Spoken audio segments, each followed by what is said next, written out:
When you wish upon a star, makes no difference who you are. Each week as you enter this timeless land, one of these many worlds will open to you. Frontierland. Tall tales and true from the legendary past. Tomorrowland. Promise of things to come. Adventureland. The wonder world of nature's own realm. Fantasyland, the happiest kingdom of them all. Presenting this week,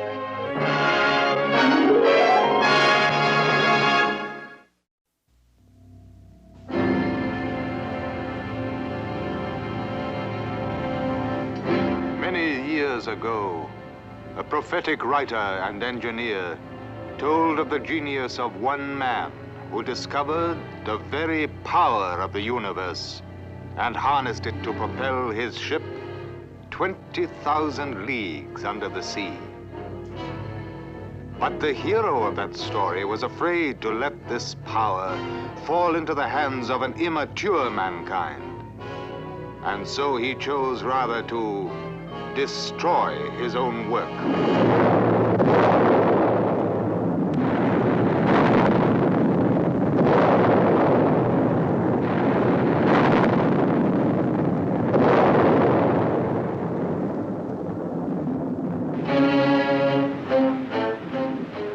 Yet there is hope.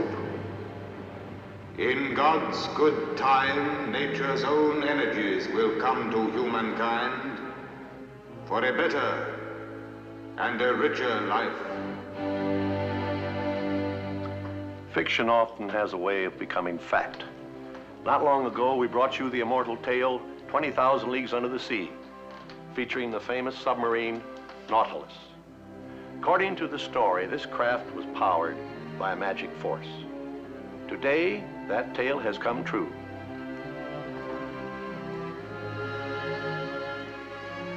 This is a model of the real Nautilus, the world's first atom-powered ship. It's the first example of the useful power of the atom that will drive the machines of our atomic age. The atom is our future. It is a subject everyone wants to understand. So we felt it was the most important topic for a Tomorrowland program. In fact, we considered it so important that we embarked on several atomic projects. For one, we made plans to build an exhibit at Disneyland that will show you atomic energy in action. Now, our atomic projects here at the studio are twofold. We prepared this program and also a book so that we could tell you this important story in full detail. Both grew together. We gave them the same title, and many of the illustrations appear in both. As you can see, we found ourselves deep in the field of nuclear physics. Of course, we don't pretend to be scientists. We're storytellers. So we combine the tools of our trade with the knowledge of experts. We added a nationally known scientist to our staff to head our new science department. His first assignment was to write the book on the atom and to help us in developing this program. And here to tell you the story of our friend the atom is the author of our book, Dr. Heinz Haber. As we developed our story of the atom, we made an amazing discovery. We had a science story, but suddenly we realized that it was almost like a fairy tale. By a strange coincidence, our story turned out to be like the old fable from the Arabian Nights, the fisherman and the genie. This tale tells of an age-old wish of man, a wish to be the master of a mighty genie that does his bidding.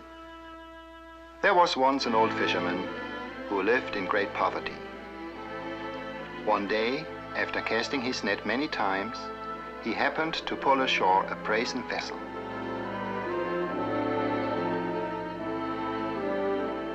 Its mouth was closed with a lead stopper. Marveling at his strange catch, the fisherman said, I'll wager that whatever is sealed so well must contain something of great value.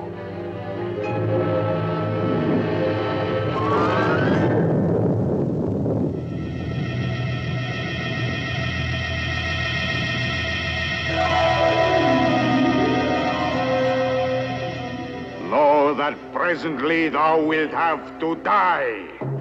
Heaven forbid! Or at least tell me why. As I lay imprisoned in that tiny jar for many centuries, my anger grew and grew until I swore in my heart that my liberator should perish. What a cruel trick fate hath dealt me. Trick? Oh, genie, since thou art determined upon my death, grant me this one last question. Well? How can one as mighty and powerful as thou dwell in so tiny a vessel? What? Thou dost not believe me? Not till I have seen it done can I believe it. Watch then. Now you shall return to the sea. Nay, I did not mean what I said. No, release me, and I give my solemn vow to grant thee 3 wishes.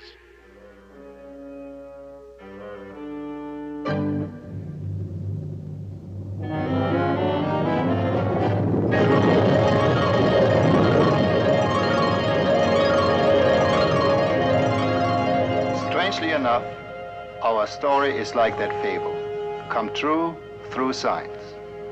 We are like the fishermen. For centuries, we have been casting our net into the sea of the great unknown in search of knowledge. And finally, we found a vessel. And like the one in the fable, it contains a genie hidden in the atoms of this metal, uranium. Let me show you. This is a Geiger counter. It tells us that the genie is here, imprisoned in these atoms.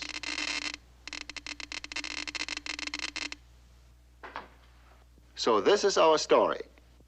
How the vessel was discovered, how the genie was liberated, how he first threatened to kill, and how he was finally harnessed to grant us 3 wishes. Our story begins in ancient Greece in 400 BC. At that time, man firmly believed that all things were composed of 4 basic elements: earth, air, water, and fire. But Democritus, a philosopher of that era, thought that these elements could be divided into smaller particles.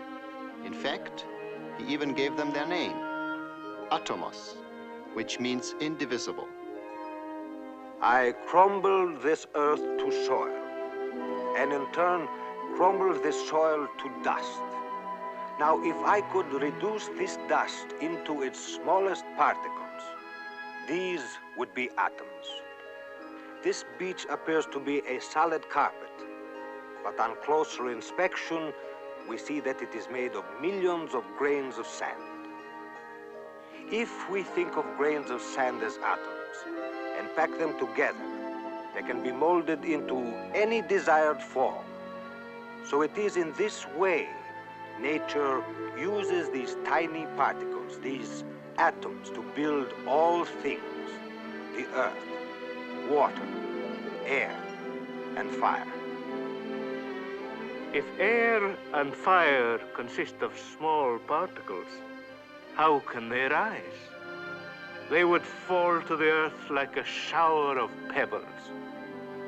The man who disagreed with Democritus was Aristotle, a famous Greek philosopher. His philosophy shaped the thinking of man for the next 2,000 years.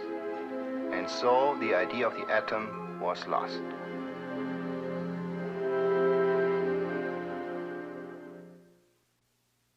In the 17th century, man went beyond mere thinking. He began to act. His philosophy became seeing is believing. He invented the telescope, and this magic instrument greatly extended his range of sight. He saw mountains and craters on the face of the moon.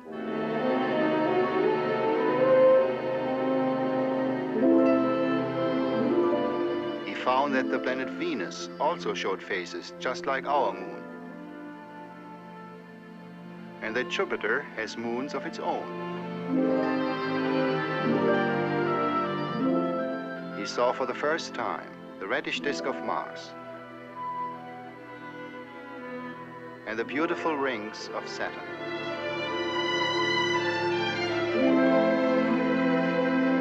With the telescope, man discovered the universe in all its unbelievable richness.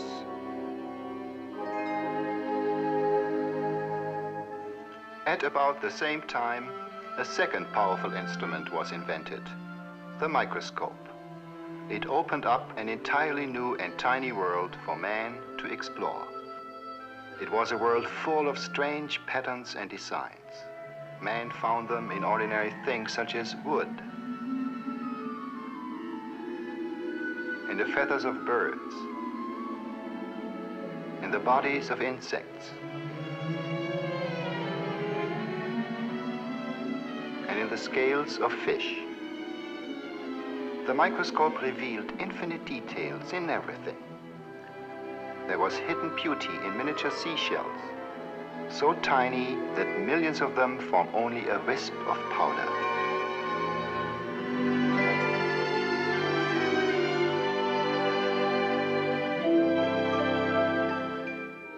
Even a single drop of pond water revealed forms of life never before seen. Tiny, one-celled animals and plants. The microscope gave man his first look into nature's miniature universe, a world teeming with fantastic forms of life. With the microscope, man also discovered the beautiful and regular forms of crystals.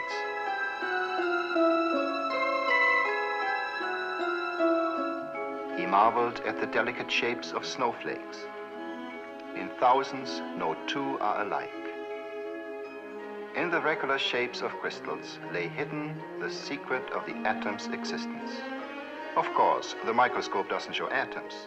They are much too small for that. But it made man aware that everything he saw and discovered must be composed of something still smaller. One of the first men to explore nature's tiny realm was John Dalton, an English chemist. This was early in the 19th century. It was he who revived the idea of the atom. I believe Democritus was right. All things are made of atoms. Take copper, for instance. My drawings show how the atoms group together. They are like little, hard, indestructible balls, with some unknown force acting between them. When the atoms pack together, layer upon layer, millions upon millions, then they build a tiny crystal. And when the crystals combine, they form the copper metal we are so familiar with.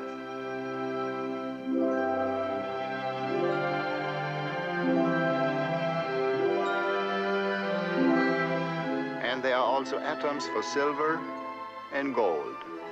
There are different kinds of atoms everywhere. Atoms for sulfur in a match.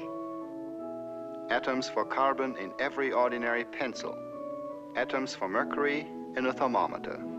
A different kind of atom for each element. But most of nature's creations are mixtures. This glass is a mixture of different kinds of atoms. The wood here, another. This book is composed of more mixtures than I could name. The secret of how nature creates her mixtures was first understood in 1811 through the work of Amedeo Avogadro of Italy. When atoms of different elements combine, they form into small, compact masses, which I call molecules. I have found that there is a different proportion of atoms for each kind of molecule. For example, when one atom of oxygen combines with two atoms of hydrogen, they form the most common molecule in nature. This, of course, is H2O, water. It takes billions and billions of these water molecules to make a single drop of water.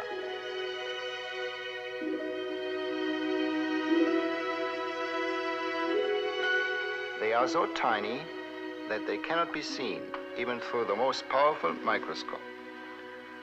However, the microscope does reveal an important fact about atoms and molecules.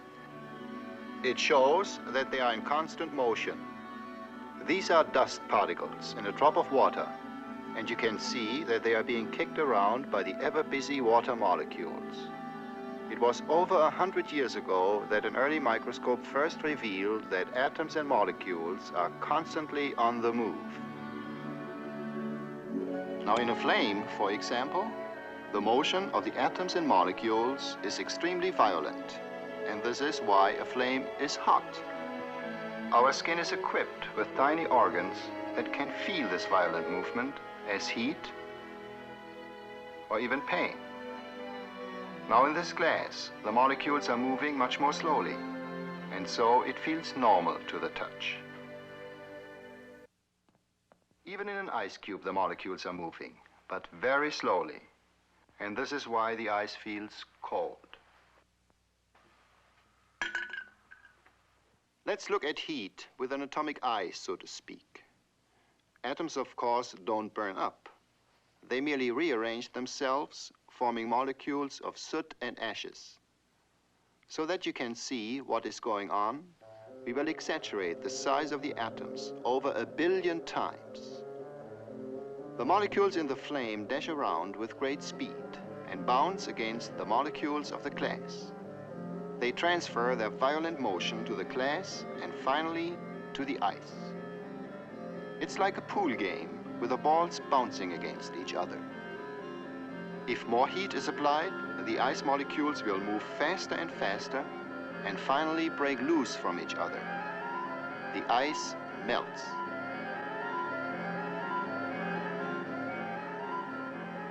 As the movement becomes more violent, the water begins to boil.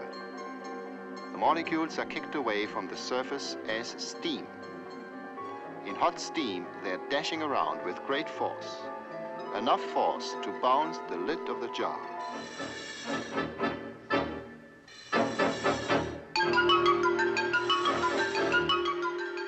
There is power in steam, power that can do more than just lift the lid. When this force was put to use, it ushered in the mechanical age.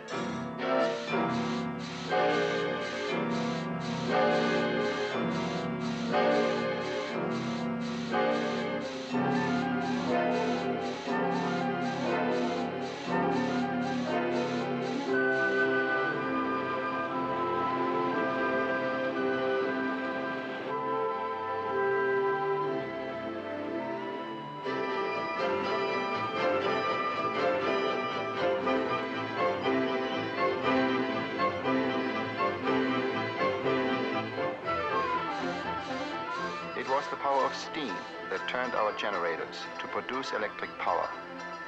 And the gaslight era then became the age of electricity.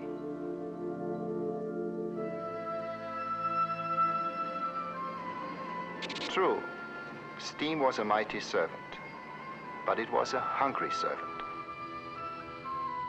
It had to be fed constantly, and satisfying its hunger cut deep into our precious resources of coal and oil.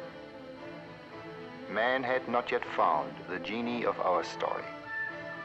In fact, he hadn't even found the vessel in which the genie was imprisoned.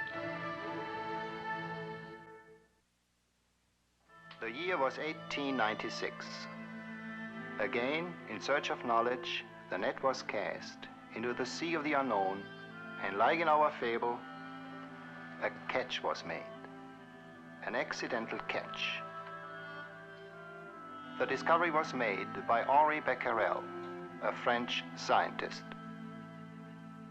Today I discovered something very strange. I happened to leave a piece of uranium on a wrapped photographic plate in a dark drawer. When I developed the plate, I found that it was fogged.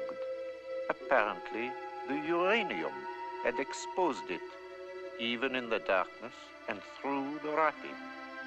This uranium, it seems to possess some mysterious activity and give off some type of radiation all by itself.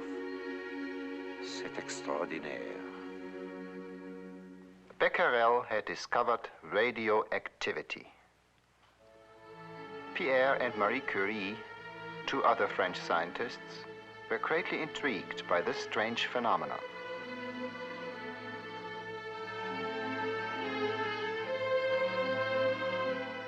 While seeking the source of the radiations from uranium, they discovered a new element which gave off even stronger rays.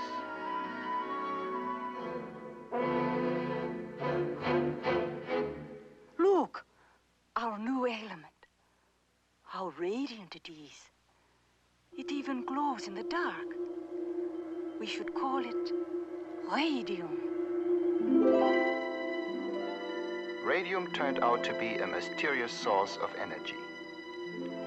This remarkable element would go on radiating like an endlessly flowing spring. This was against all laws of science known at that time. How could this tiny mass contain so much energy? This mystery shook the very foundations of science. It was finally understood in 1905 when Albert Einstein discovered an important new law. His theory showed that every mass contains a tremendous amount of energy. E stands for energy, M for mass, and c squared is the speed of light multiplied by itself. Now, c squared is a very great number, and so, if multiplied by even a small mass, the result will be a very great amount of energy. This is a cold scientific explanation, but its deep meaning can be easily understood through our fable. Einstein, like the fisherman, found that a mighty force was contained in a small vessel.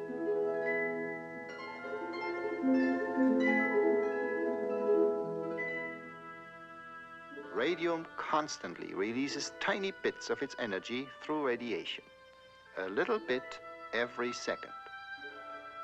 And there is so much energy that this activity can go on for thousands of years. These rays were actually tiny fragments of atoms breaking apart.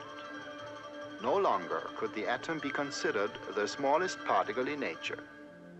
Evidently, the atom was not an indestructible little ball after all. But then, what was it? The first clue to this question came from Lord Ernest Rutherford of England. The year was 1911.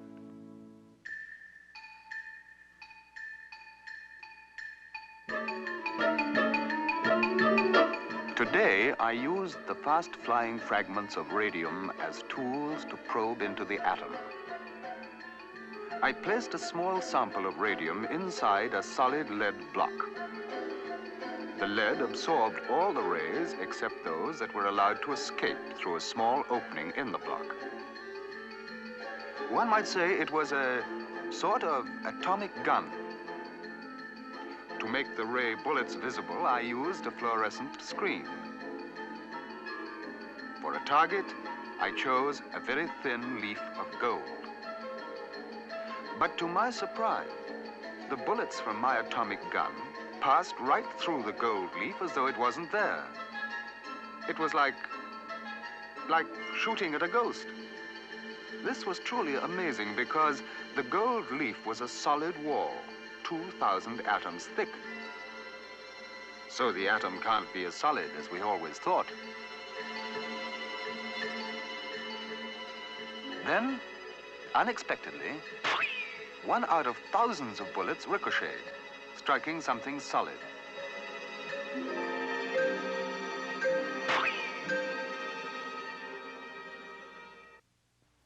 I can only conclude, then, the atom is mostly empty space, like a cloud or shell. But occasionally I hit something solid. It must be very small, a tiny particle in the center. I shall call it the nucleus of the atom. With Rutherford's discovery of the nucleus, scientists began to understand how nature builds her atoms.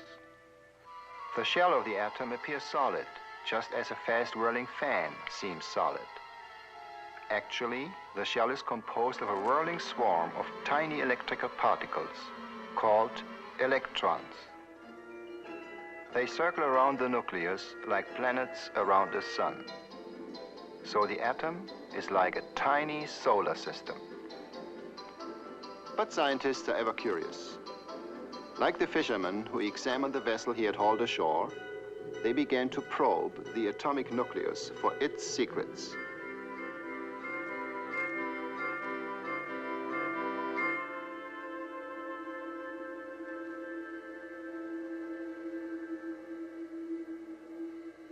They found that it was composed of small particles electrically charged. They called them protons, which means primary particles. Later, to the great surprise of science, other strange particles were discovered in the nucleus. They had no electrical charge. They were neutral, and so they were called neutrons. At last, the mystery of the atom structure was solved.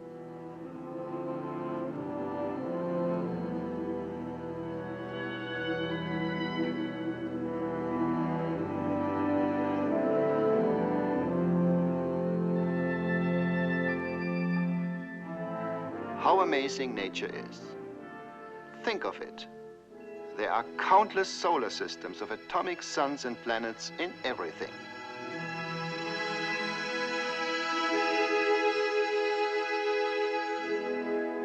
There's a whole universe in the tip of a pencil.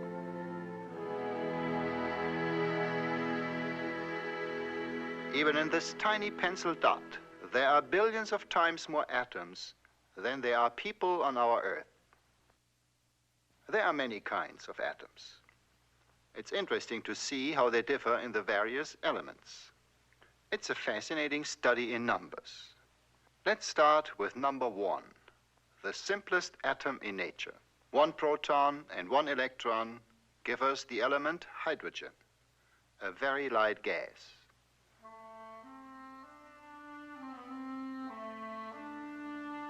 Nature always keeps an electrical balance in her atoms.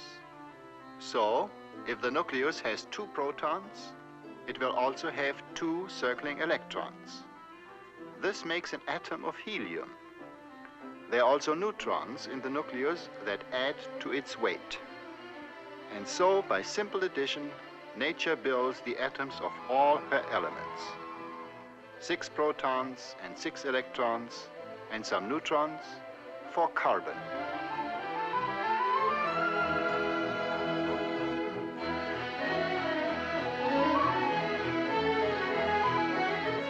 (16 and 16) for sulfur.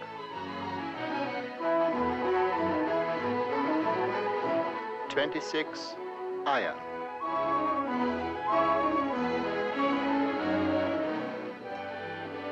47 silver.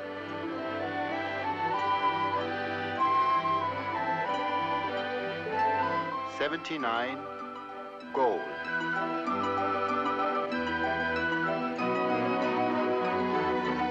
92 uranium, the famous radioactive element.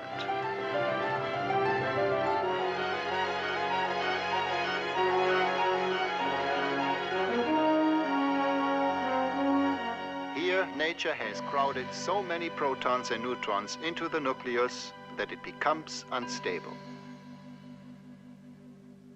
Finally, it throws out a small fragment, and in this way, radioactive rays are born.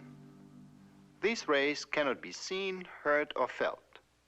The Geiger counter is used to detect their presence. It gives off audible clicks when the rays pass through it. And there is another instrument which even makes the rays visible to the naked eye. This special device is called a cloud chamber. It contains a tiny bit of radium which gives off a constant shower of atomic fragments. Of course, the fragments themselves are much too small to be seen, but you can now see their trails. Each new vapor trail shows that another atom has thrown off a fragment.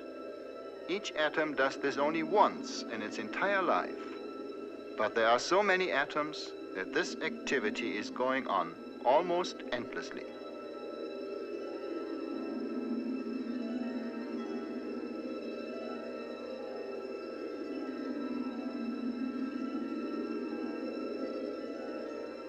We might say that a radioactive atom is like a set mousetrap.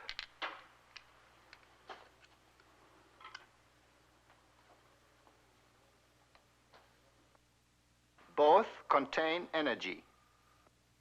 The traps on this table represent the atoms in a piece of radium. Every so often, one breaks down all by itself, releasing a bit of energy. But radium is useless as a power source. There aren't enough atoms releasing their energy at the same time. But nature knows all the secrets of the atom.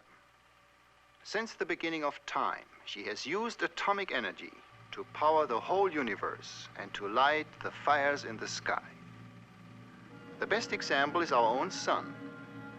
These are actual time-lapse pictures of the sun's rim. That vast display of energy comes from an atomic fire raging deep in the core of the sun. If this was an ordinary fire, the sun would burn to a dead heap of ashes within a few thousand years. But so much energy is produced by these atoms that the sun will go on shining for billions of years to come.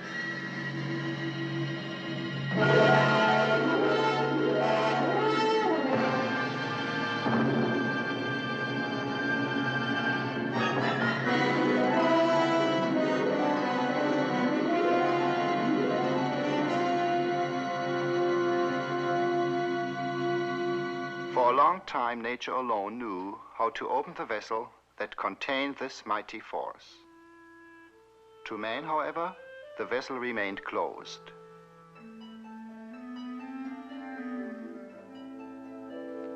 Finally, he discovered the secret of how to open the vessel himself.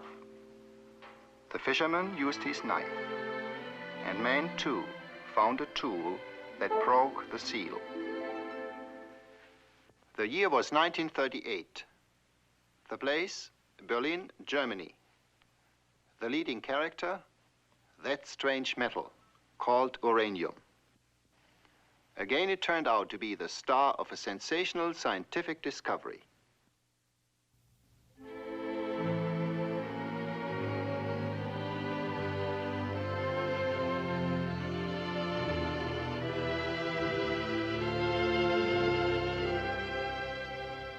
Otto Hahn and Fritz Strassmann were probing the secrets of the uranium atom. Like Rutherford, they used atomic bullets. They used neutrons, the neutral particles that were discovered hidden in the nucleus of the atom. The neutron is an ideal bullet. Since it is neutral, it isn't deflected by the electrical charge of the atoms and flies through them in a straight course. Finally, it struck a nucleus. The uranium nucleus split in two. Atomic fission had been accomplished. But this wasn't all that happened. 2 neutrons were released from the split nucleus. One bullet was used to split the atom, and 2 new ones were created in the process. Now we have 2 neutrons to split 2 atoms. This implied a fabulous prospect, a nuclear chain reaction in uranium. Let's go back to our mousetrap atoms. We can create a chain reaction with them. We'll use our 2 ping pong balls for neutrons. They will be released when the atom splits. Now all these mousetraps are the atoms that will be in the game. They are set, loaded, and ready to go. To start the chain reaction, all we need is 1 neutron. It has to trigger just 1 trap. The ping pong balls that are released will set off 2 other traps. And then we'll have 4 balls flying to trigger more traps. I think you can see what is going to happen. Watch.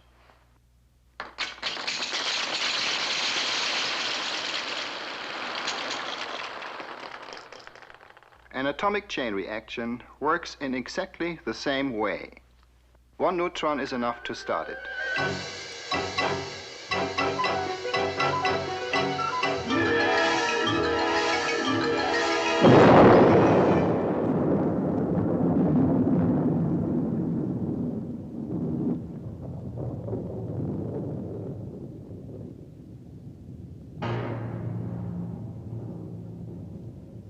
The atomic genie was freed, and his devastating force posed a fearful threat.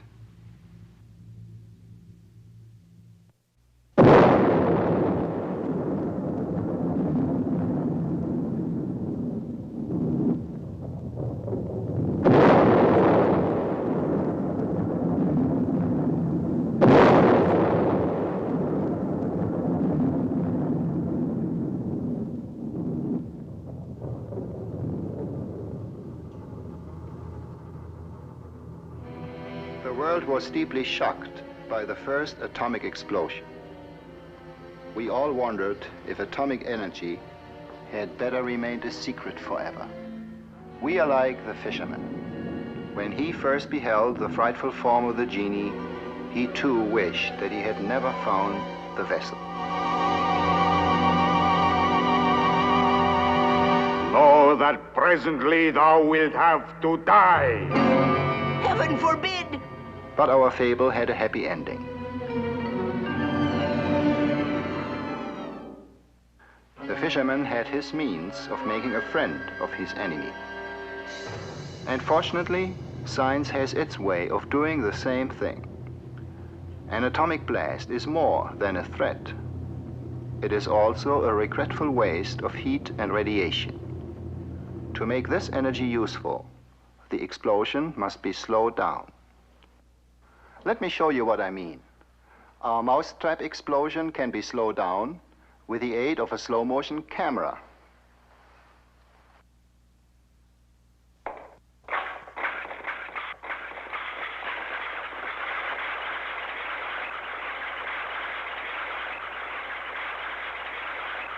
As you can see, the chain reaction is now spread over a longer period of time.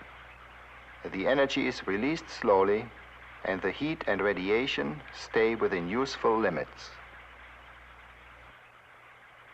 Atomic scientists produce slow nuclear chain reactions within the famous atomic reactor. It's really just a furnace with thick concrete walls to encase the atomic fire. Blocks of uranium serve as atomic fuel.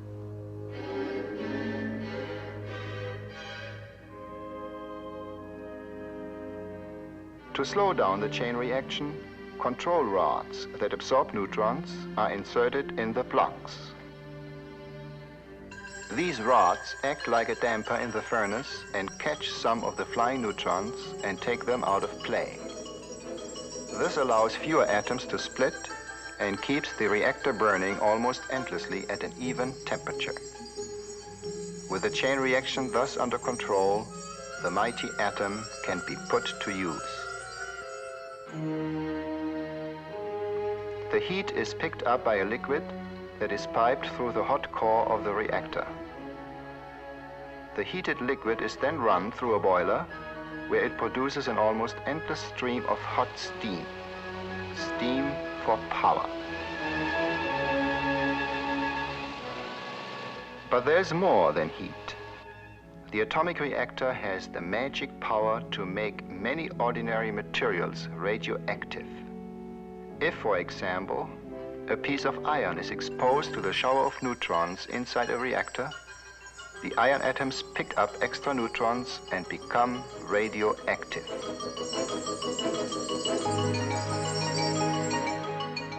In this way, the reactor creates for us artificial radioactivity in many elements. Like natural radium, they are valuable tools in science and medicine. The atomic reactor, then, gives us a chance to make the atomic genie our friend. He will come forth to our beckoning, and just as in the fable, he will grant us 3 wishes.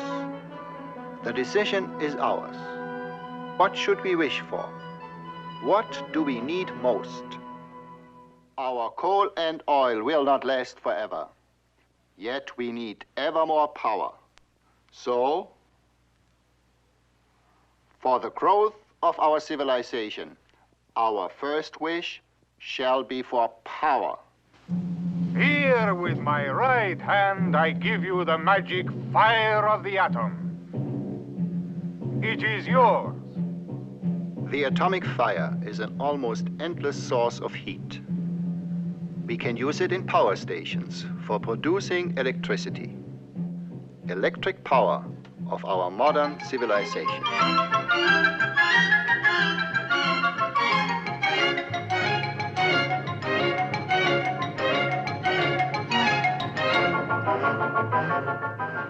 And then the atom will run our ships.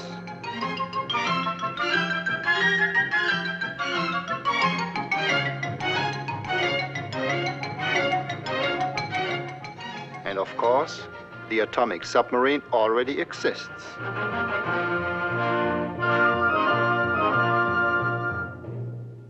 The atomic fire can heat air as well as water. Then the atom becomes the driving force of a jet engine. It can drive an airplane.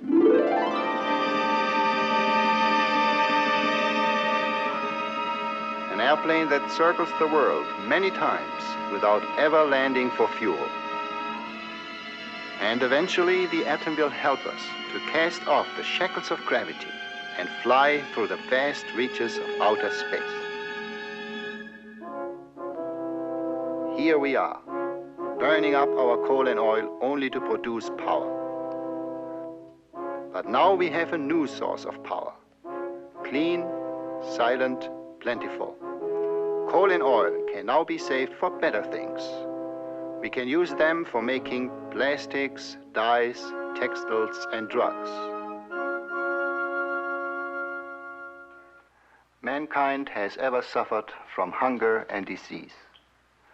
So our second wish shall be for food and health. With this hand, I give you a source of beneficial rays.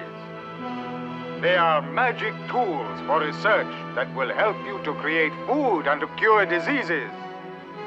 Magic tools, indeed they are, these radioactive rays. For example, an ordinary needle can be made radioactive. And then, if it is hidden in the proverbial haystack, it can easily be found by the rays it gives off.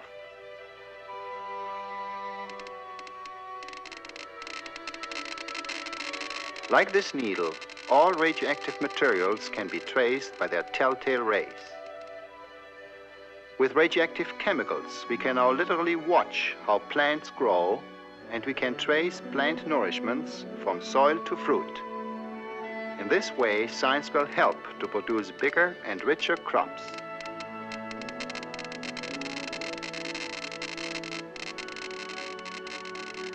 The growth of animals can be studied in the same way, and the best food can be found for better and healthier livestock.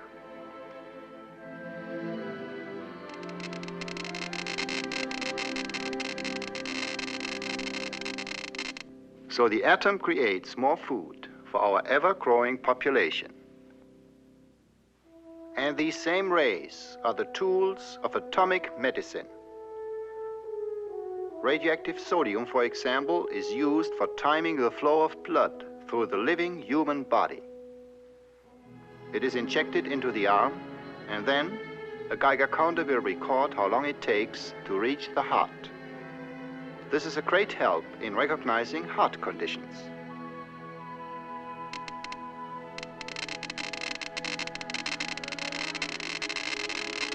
In diseases of the thyroid gland, radioactive iodine performs an amazing job.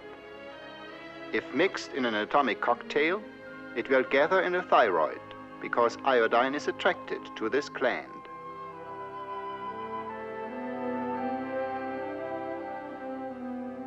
A special Geiger counter then automatically traces an accurate picture of the thyroid, showing its size and location and how fast it collects the iodine.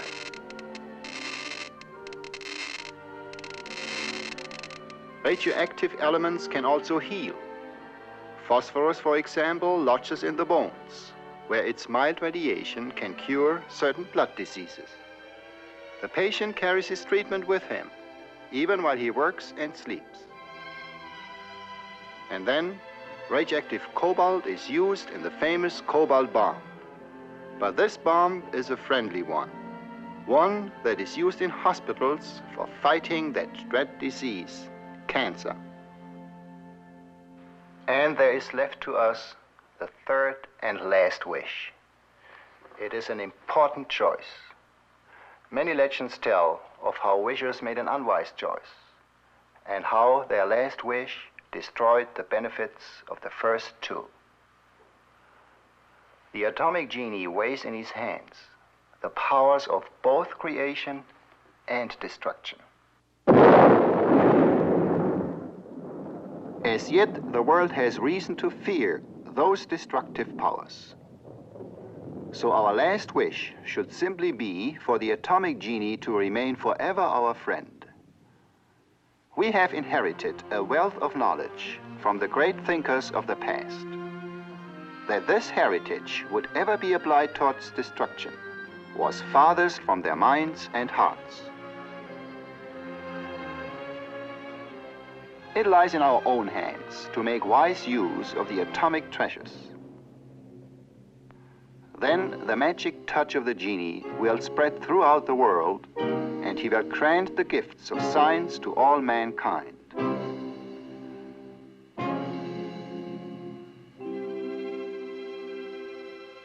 The great scientists before us gave us knowledge of the atom, and our last wish will come true if we use the power of this knowledge in their spirit. Then the atom will become truly our friend.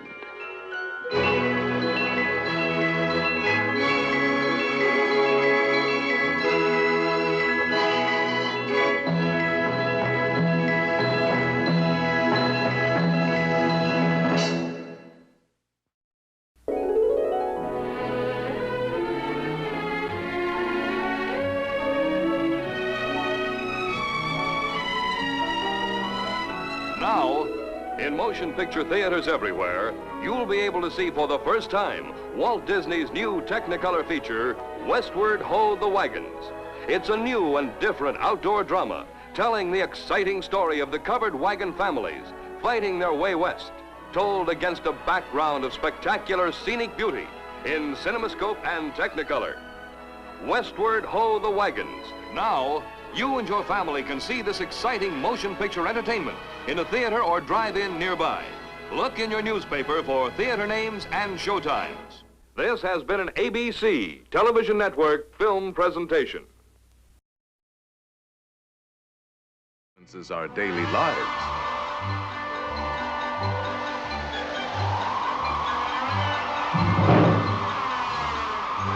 Industrial park area covering about 1,000 acres. And of course, the theme park area way up here.